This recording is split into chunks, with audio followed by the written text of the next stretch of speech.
ద్రౌపది శ్రీకృష్ణుడు చెప్పినాక పంచపాండవులని వివాహం చేసుకుంటది లోక కళ్యాణం కోసం.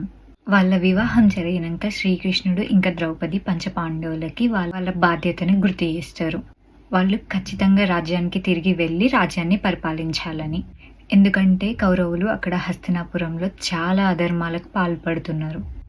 అయితే వివాహం జరిగినాక పాండవులు ఇంకా వాళ్ళ పత్ని ద్రౌపది అందరు కలిసి హస్తినాపురంకి వెళ్తారు. కానీ హస్తినాపురంలో వాళ్ళ కులవధువుని ఆహ్వానించేది పోయి అవమానించుతారు.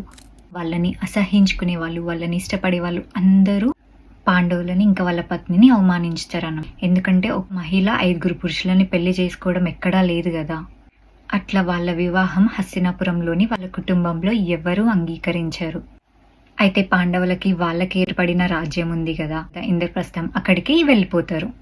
వాళ్ళతో పాటు హస్తినాపురంలోని చాలా మంది ప్రజలు కూడా వాళ్ళతో వెళ్తారు.